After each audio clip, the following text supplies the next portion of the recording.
hear when a plane is you know, going fast past you, followed by an enormous crash and an immediate explosion. I don't think we could feel shock waves, but we sort of felt like we did.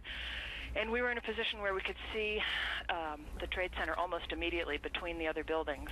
And an enormous fireball that must have been 300 feet across was visible immediately. A secondary explosion, I think, and then plumes of smoke. There must have been a 3-block cloud of white smoke. Now, from where I was on the street a moment ago, you can in fact see smoke leaving the building on 3 sides. It seems to be coming out on at least 4 or 5 floors. The air is filled with hundreds of thousands of pieces of paper that are just sort of floating like confetti.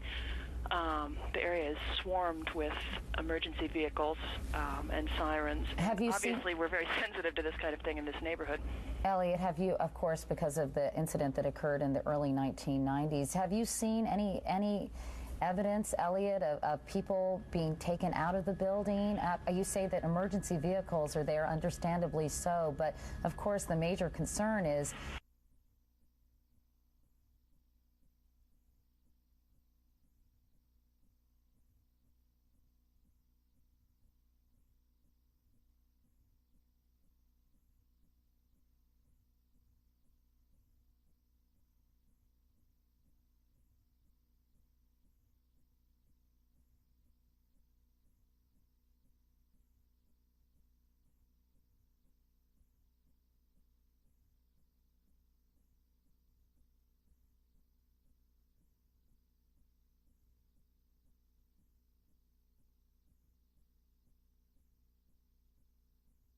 so, but of course the major concern is human loss. I mean, do you know if there were many people in the building? Oh, another one just hit.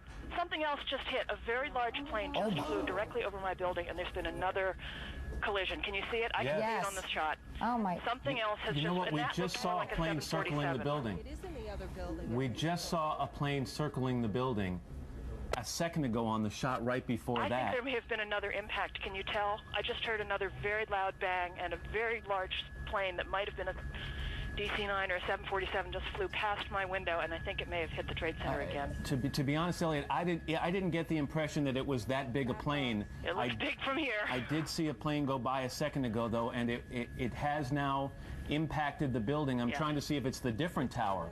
I think it may have been. I believe tower. the first one was World Trade Center 1, and it looks, from what I'm seeing on the television, like it may have been the second building. This is a piece of tape, and we may actually see another plane enter the picture here in a second. I wonder if there are air traffic control problems.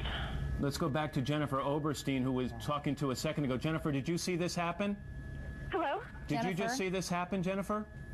Matt, I've never seen any. It looks like a movie. I saw a large plane, like a jet, going immediately headed directly into the World Trade Center. It just flew into it, into the other tower, coming from south to north. I watched the plane fly into the World Trade Center. It was a jet. It was a very large plane. It was going fast. It went past the Ritz-Carlton Hotel that's being built in Battery Park. It flew right past it, almost hit it, and then went in. This is so shocking, of course, to everybody watching. I've never seen anything like it. It literally flew itself into World Trade Center. Obviously now we move from what appears to have, there it is right there. Again, I'm looking from south to north.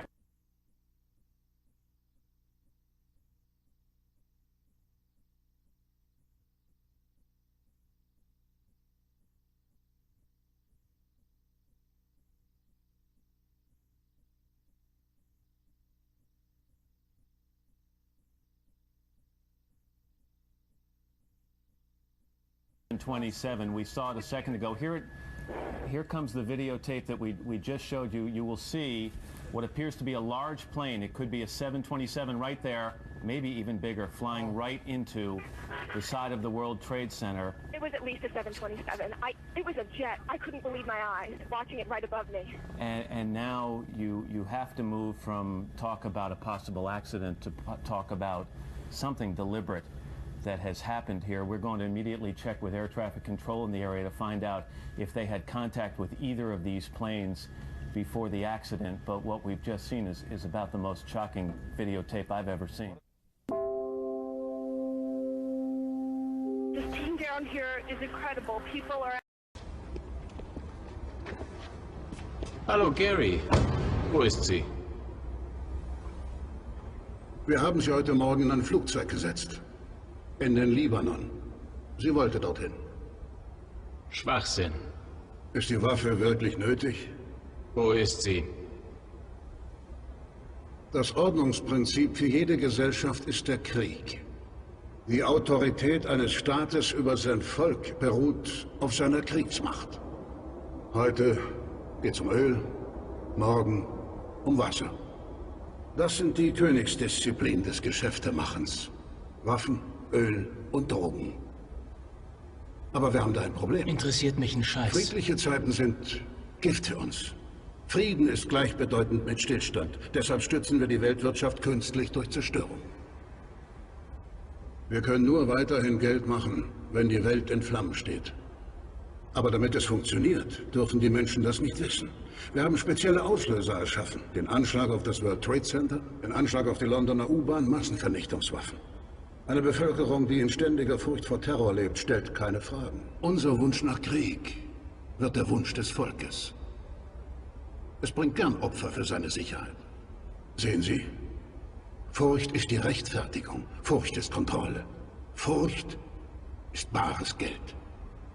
Sie sind ein brillanter Soldat und einen wie Sie kann ich gebrauchen. Ich frage Sie ein letztes Mal. Wo ist sie? Sie kennen doch sicher Methoden wie Stromanwendung oder Waterboarding. Sie sollten sie eventuell in Ihrer Nachbarschaft suchen. Die jungen Männer in Ihrem Viertel sind so brutal. Die arme Elena wird nicht lange...